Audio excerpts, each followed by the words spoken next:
Good morning, students. How are you? I hope you all are fine at your home. प्यारे बच्चों, मैं आपकी Hindi teacher वंदना ma'am. आज मैं क्लास सेकंड हिंदी फर्स्ट रचना प्रसून इसका लेसन 1 कराने जा रही हूँ। तो आप सभी बच्चे अपनी अपनी बुक ओपन कर लीजिए। ये है आपका लेसन 1, भाषा और व्याकरण। तो बच्चों, आज मैं आपको भाषा क्या है और व्याकरण का क्या महत्व है यह मैं बताऊंगी, ठीक है। तो देखिए, दीपक, रोहन मुझे अपनी पुस्तक दे दो। रोहन, यह लो। उपर्युक्त वाक्यों में आपने देखा कि एक ने बात कही और दूसरे ने उस बात को समझा। तो इस प्रकार हम कह सकते हैं भाषा वह माध्यम है जिसके द्वारा हम अपने विचारों का आदान प्रदान कर सकते हैं। हम अपने विचारों को बोलने के साथ साथ लिखकर भी समझ सकते हैं। दूसरे के लिखे हुए विचारों को पढ़कर समझ सकते हैं।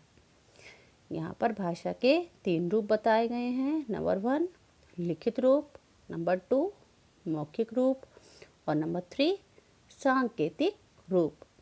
अब प्यारे बच्चों, ये था लेसन पेज नंबर 5। अब ये है पेज नंबर 6। देखिए, यहाँ पर बताया गया है कि पहले चित्र में राम अपनी बहन को अपनी बात पत्र में लिखकर समझा रहा है, ठीक है। दूसरे चित्र में बच्चा दूसरे को अपनी बात बोलकर समझा रहा है, ठीक है। तो यहाँ पर एक तो आया रूप लिखित और दूसरा मौखिक। लिखित रूप क्या है? यह भाषा का वह रूप है जिसके द्वारा हम अपने विचारों को लिखकर प्रकट करते हैं। जैसा आप सभी अपनी अपनी नोटबुक में वर्क लिखते हैं, पत्र लिखते हैं, लेटर लिखते हैं, ये सभी भाषा का कौन सा रूप है? लिखित रूप। इसके बाद देखिए मौखिक रूप। मौखिक रूप में हम अपने विचारों को बोलकर प्रकट करते हैं। जैसे आपकी दादी माँ, नानी जी कहानियाँ सुनाती हैं, गाने सुनना, ये सभी भाषा के मौखिक रूप हैं। नंबर 3 पर आता है सांकेतिक रूप। जब हम अपने मन के भावों को संकेतों द्वारा व्यक्त करते हैं तो यह भाषा का सांकेतिक रूप कहलाता है। इसमें हम हाथ, सिर, आँखों का प्रयोग करते हैं। जैसे आपने ट्रैफिक रूल वाले देखे होंगे, वे अपने अपने हाथों से इशारा करके ट्रैफिक यातायात को नियंत्रित करते हैं। तो ये सभी भाषा के सांकेतिक रूप कहलाते हैं। अब हम जानेंगे व्याकरण क्या है। व्याकरण के द्वारा हम भाषा को शुद्ध रूप से बोलना और लिखना सीखते हैं। व्याकरण के 3 अंग होते हैं। नंबर 1 वर्ण, नंबर 2 शब्द और नंबर 3 वाक्य। Next page number 7। अब हम जानेंगे वर्ण शब्द वाक्यों की परिभाषा। वर्ण भाषा की सबसे छोटी इकाई है, इसे अक्षर भी कहते हैं। वर्णों के खंड नहीं किए जा सकते। खंड मीन्स टुकड़े, जैसे क, प, च आदि। शब्द वर्णों के सार्थक समूह को शब्द कहते हैं, जैसे पवन, सावन आदि।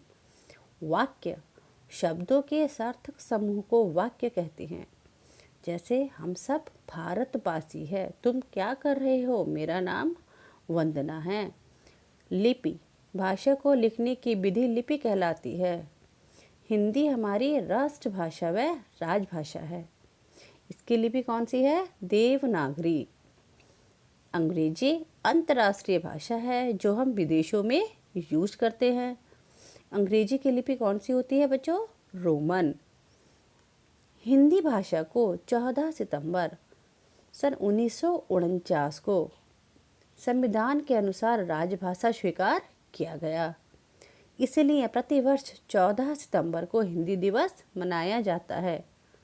अब कुछ बिंदु जो आपको याद रखने हैं। नंबर 1 विचारों के आदान प्रदान को भाषा कहते हैं। भाषा के 2 रूप होते हैं। नंबर 1 लिखित और नंबर 2 मौखिक और लिखित।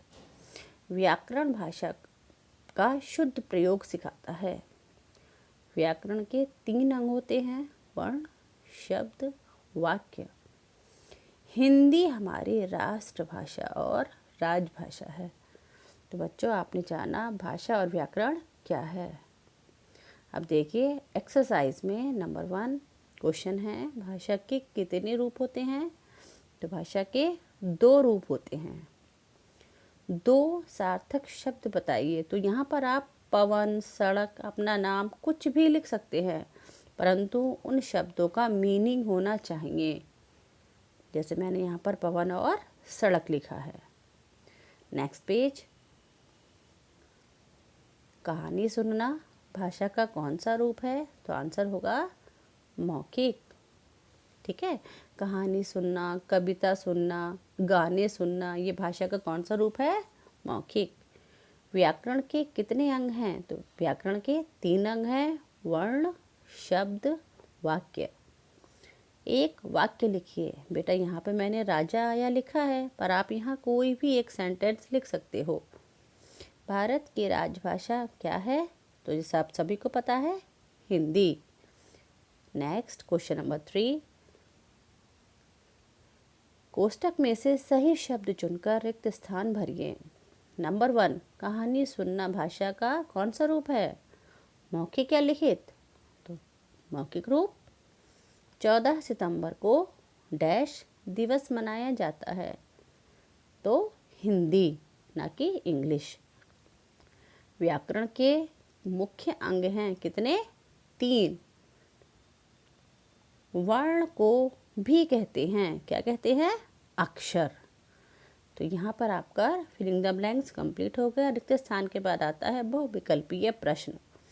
पहला, भाषा के मुख्य रूप हैं 2, लिखित और मौखिक। भारत की राजभाषा है हिंदी। व्याकरण के अंग हैं। तो यहाँ बच्चों मैंने आपको बताया था व्याकरण के 3 अंग होते हैं। नंबर 1 वर्ण, नंबर 2 शब्द और नंबर 3 वाक्य। तो यहाँ पर आपका ये चैप्टर समाप्त होता है। इसके बाद बेटा आपका पेज नंबर 8 ओपन कीजिए। पेज नंबर 8 में क्वेश्चन नंबर 4 है, अंतर्राष्ट्रीय भाषा है। तो कौन सी होगी विदेशों में बोले जाने वाली भाषा, अंग्रेजी। रचनात्मक गतिविधियाँ। तो यहाँ पर आपको ये खेल दिया गया है। खेल खेल में आपको बताया गया है कि हम नए शब्द कैसे बनाएं। तो नंबर 1 है टोकरी और पीला। इसका इन्होंने फर्स्ट वर्ड यूज़ किया है, तो क्या बन गया, टोपी। अब जिसके नीचे डैश है आपको उसी का यूज़ करके न्यू शब्द बनाने हैं। जैसे दिशा और बिल्ली। तो क्या बना बच्चों, दिल्ली। नेक्स्ट देखिए क्वेश्चन नंबर 3, प्रज्ञा। तो प्रज्ञा में प्रज्ञा और पानी। यहाँ पर क्या शब्द बन जाएगा, दोनों को मिलाकर ज्ञानी। नंबर 4, रूप, माला, लाल। इन सबको के रुमाल, क्या बन जाएगा, रुमाल। तो बच्चों ये हो गया आपका क्वेश्चन नंबर 3 कंप्लीट। अब देखिए क्वेश्चन नंबर 2, निम्नलिखित वर्णों से अधिक सार्थक शब्द बनाने का खेल खेलिए। यदि आवश्यक हो तो आप वर्णों पर मात्रा भी लगा सकते हैं। यहाँ पर आपको कुछ शब्द वर्ण दिए गए हैं, उनसे आपको सार्थक शब्द बनाने हैं। पै, कै, ले, ने, टे, रे, है, मैं, ड़ और से।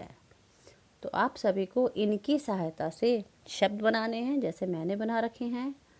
इसमें आप कोई और भी शब्द लिख सकते हैं और उन पर मात्राएं भी लगा सकते हैं। इसको आप अपनी मर्जी से भी कर सकते हैं। तो बच्चों ये आपका लेसन कंप्लीट हो चुका है। अब आपको जो होमवर्क करना है वह अपनी कॉपी में एक तो ये वाला रचनात्मक गतिविधि, ये क्वेश्चन आपको कॉपी में करना है। ठीक है, ये आपका होमवर्क हो गया। अब मैं अपनी वीडियो को यहीं पर समाप्त करती हूँ। आशा करती हूँ आपको लेसन समझ में आ गया होगा। फिर मिलेंगे अपने नेक्स्ट वीडियो में, तब तक सुरक्षित रहिए।